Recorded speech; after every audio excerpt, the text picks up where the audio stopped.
and welcome back to my channel. I will be honest, I had really good intentions for this video and I was planning to wait until after the Spurs City game so that I could review my team in full.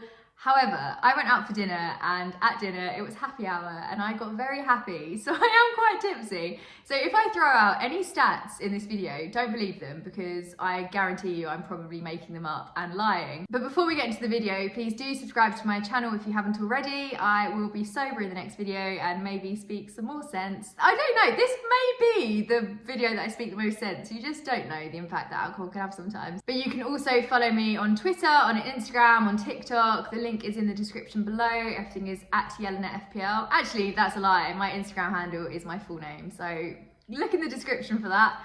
And let's get into this video. I have been excited to check this because I know what the score is from the City Spurs game, but I didn't know I had 82 points. So that is nice. And that is good going considering I didn't triple captain Haaland. I'm glad I didn't use the triple captainship. I did think I was in the wrong for not using it because on the Friday night, there are so many deadline streams, so many good ones. I had multiple things going on at once and loads of people using their triple captainship, and I almost did, but I was cleaning my kitchen and I got distracted and I didn't use it, and I'm pleased, it paid off. But let's have a look at the team. So I'm on 82 points. I did take -4, so that takes me down to 78 points, which is still good going. And my overall rank has increased. I got a green arrow, which I am absolutely over the moon with. Let's start off in goal. Old Kepa, 10 points, what a dark horse. So Kepa was on fire. Thank goodness Chelsea got a win. I need to get Kepa out of my team because I'm just stressed about Chelsea and it doesn't bring me much joy watching them. But they did beat Palace, so hopefully onwards and upwards.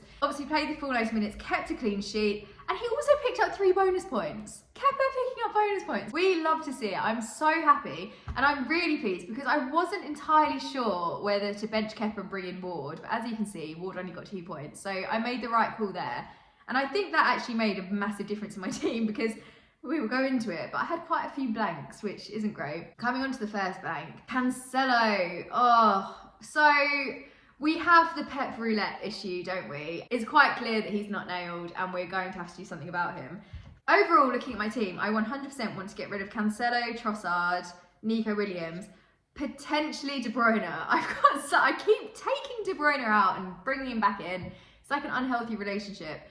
But they're the 3 that I do want to target, and I think I could pick up quite a few points if I replace Cancelo with another defender, potentially Newcastle. That's something I'm going to sit on and think about for a while. Cancelo is a real frustration, and obviously he didn't play at all, as we can see here, against Spurs, which is really annoying. It's frustrating when you have a double game week and a player doesn't play both fixtures because I feel as though I could have picked up points elsewhere.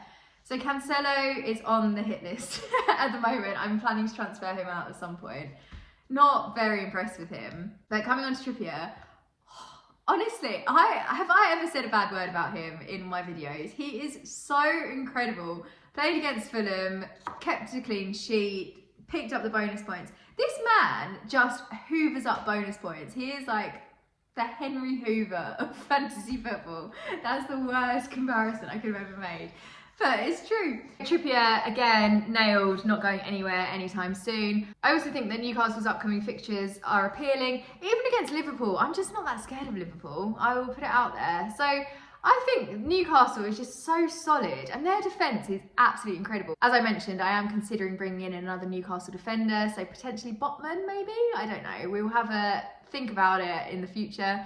But yeah, Trippier, 10 out of 10, cannot complain. And then we have Shaw.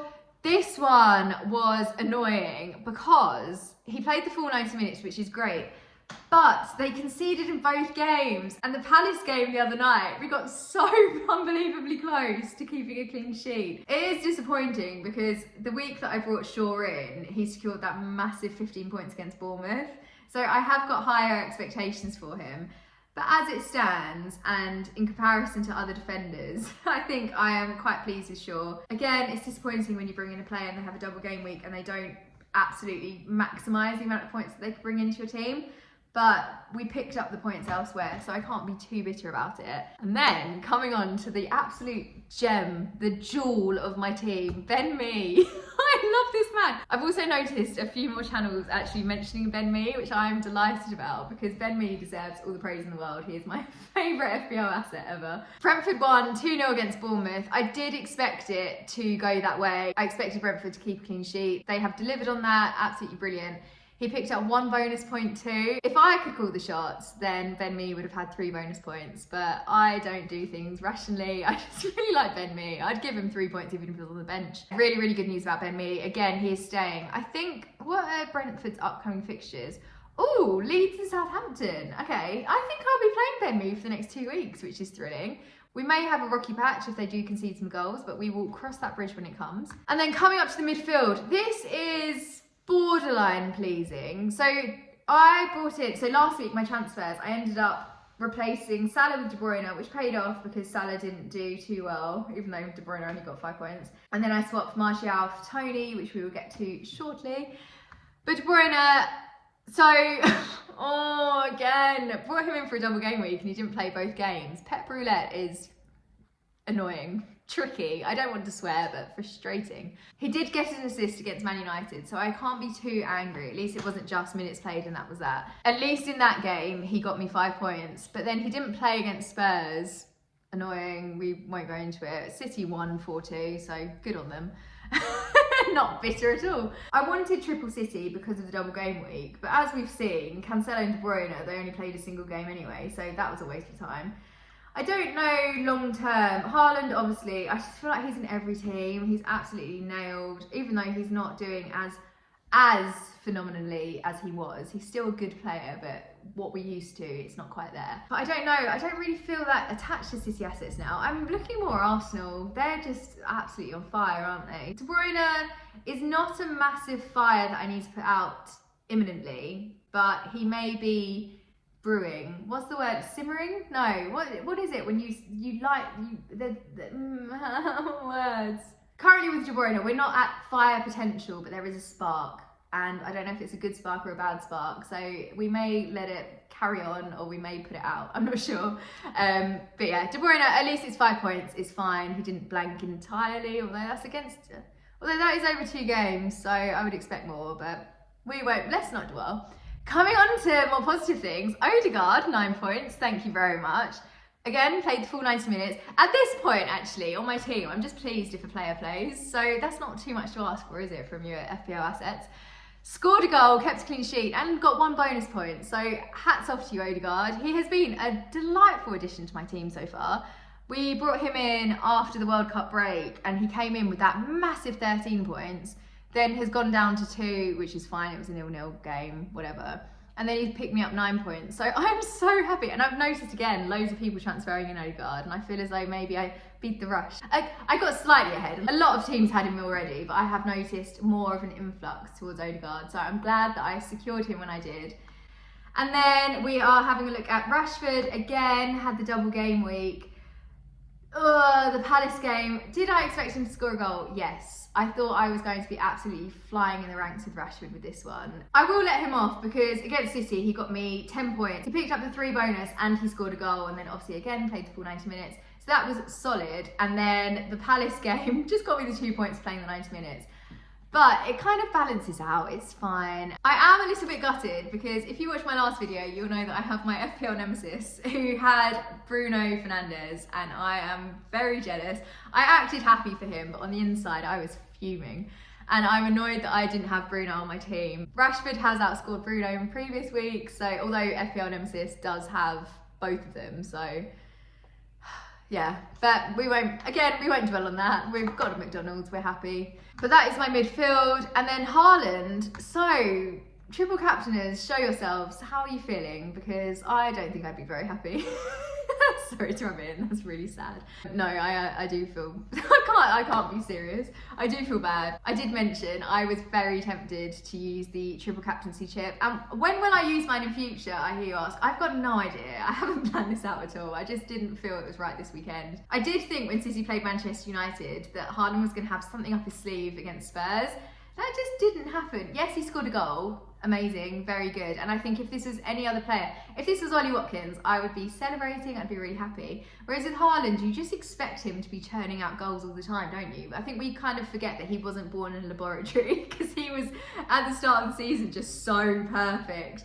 And now he is dropping down a bit. But I still have faith in the man. He is not going anywhere. I will probably keep him as captain for absolute ages because I'm too scared not to captain him. You don't want to miss out. If you miss out on Haaland, you know he's just going to secure like 18 points and it would just be an absolute disaster. But that is very disappointing from him. And I won't keep going on about the triple captaincy thing, but you feel as though he's quite a solid choice for that. I was nervous about them playing Manchester United and Spurs. They just weren't the fixtures. If it was something like he was playing against Bournemouth and Wolves, say, I would 100% whack that triple captaincy on with no hesitation. Whereas these fixtures, I did question it. So I'm glad that I didn't triple captain him and I've still got that chip in my back pocket. But when I will use it, I don't know. And I'll probably end up doing something rogue, like using it on Ben Mee, but I don't know. Actually, if I'd have used it on Ben Mee, that would have gotten me 21 points, which isn't horrendous. Am I talking myself into using it on Ben Mee? No, I don't think I will. But that would be the ultimate sacrifice, the ultimate act of appreciation for Ben Mee. Maybe, we'll see what happens. Talking of disappointing, Mitrovic. Also, sorry, because I will just point out, my audio quality is so bad and I need to get a microphone. I'm fully aware of this. However, I am also filming on a garden chair and at the moment, furniture is my key priority and then I will focus on equipment. So once I have built my bar stools or even set up my home office, at the moment it's just a load of cardboard boxes, but we will work on this, so apologies for having to listen to this echoey chamber, but we will get on it soon enough. Anyway, back to Mitrovic. Mitrovic, a massive blank, what on earth? So I missed this game, and I heard all about the penalty miss and it sounded very dramatic and I'm glad I didn't watch it live because I think I probably would have thrown something. He played the full 90 minutes and then there was the penalty miss out, which is really blooming annoying. Newcastle won 1-0. I mean, not a good day to be a Fulham fan, was it? Even though that happened, and even though Mitrovic's history with penalties isn't going very well, I still want to keep him. I'm a big fan. If I'm sticking by him in the whole yellow card scenario, I feel as though I need to stick with him in his complete blank this week. Looking at Fulham's upcoming fixtures, they're not ideal, but they're not awful. So they've got Spurs, they've got Chelsea. Chelsea at the moment, you just don't know what you're going to get with each game. So I'm not going to say that they've got the best defence ever and Mitrovic won't be able to get through because if they're feeling lazy, then nothing will happen. Or they could be really good and then I'll be really happy. And then Spurs. And then after that, they've got Forest, Brighton and Wolves. And to be honest, I would really like to have Mitrovic for those games. So I will be holding on to him. I really like the look of my front three. It's just, they're three players. I banged on about Tony for ages. I always went on about Mitrovic, both of which I either brought in then took out or took ages to bring them in. So I feel as though I just need to kind of set them for now and get on with it. And like this week, Mitrovic has had a bad week, but there's nothing stopping him. Nothing stopping him, there might be. But hopefully he bounces back for this game week. And then coming on to Tony, what is happening with this man? Because I have not brought him in case he got suspended and now he's playing and someone please, let me know in the comments if you know what's happening with Tony because I would like to know for my FPL team. But he got 9 points, absolutely over the moon with that. He scored a goal and he got the 3 bonus points, which is just, what more could you ask for? Tony is, I feel as though Tony's overlooked, but I don't know if everyone just has that apprehension about him potentially getting suspended and then they're going to have to use a transfer to replace him. But even so, if we do, I'll either replace him with someone cheaper and then upgrade someone in my midfield, or I need to replace Trossard, Nico Williams. There's potential to replace Andreas and then Cancelo as well. So I could always just bench Tony until we know what's happening. But for the foreseeable, he will be starting in my team. I am a big, big fan of him. I'm so glad that I did bring him in. And he's another one that really contributed to saving my game week. Looking ahead at the next game week then, I have gone through the fact that I know there are issues with my team. And for example, I would love to start Nico Williams this week because Forest are playing Bournemouth. And Forest are looking good. And I am so impressed with them recently. They are absolutely climbing up that table. But he's not getting the minutes in. and I would rather replace him with a player that is guaranteed to start and get the minutes. Trossard again, not playing. I am very interested in replacing him potentially with Matoma. There's also March. There's a lot of really decent looking Brighton assets. I'm doing some research into Brighton and it's going well so far. I'm very tempted to just replace him with another Brighton player. Cancelo needs to go and De Bruyne potentially. The logical thing for me to do is just go straight back to Salah, but Liverpool just aren't ticking the boxes for me. I don't know whether I might just end up having a fairly cheap team and have a lot of money in my bank, which isn't the worst position to be in, because then if I do have a game week where I'm suddenly really interested in bringing in Salah or something, I can do it within one transfer rather than having to use 2 transfers and chop and change and potentially take a hit. But in terms of the next game week, I think I'm actually just going to keep my team as it is. I'm really happy with it. The only one that I'm considering is playing Ward against Brighton and then putting Kepa on the bench.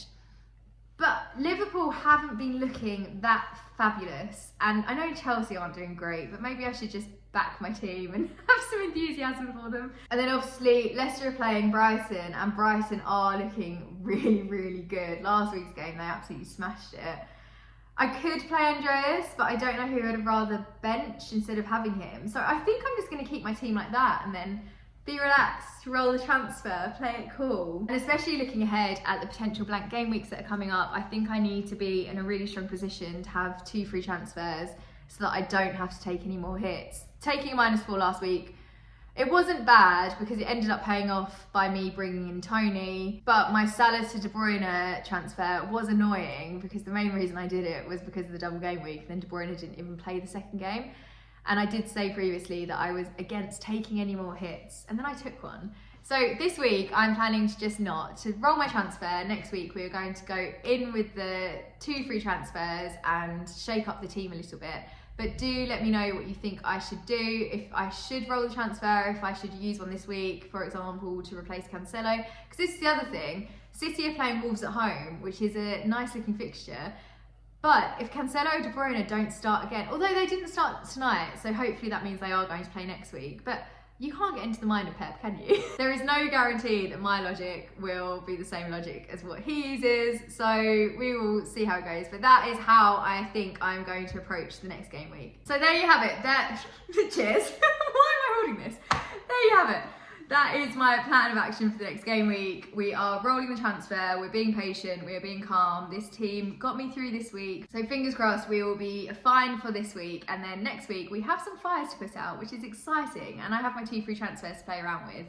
So we have identified the issues in my team and we are working on fixing them slowly but surely. Do leave me a comment to let me know what you're doing with your team, what you think about my team, if there's anything that you change, if you would use the transfer this week, because there are some solid transfers that I could make, but I think I feel more comfortable sticking with the 2 free transfers for next week. Gives me a bit more to play around with. And don't forget to subscribe if you haven't already, and I will see you in the next video.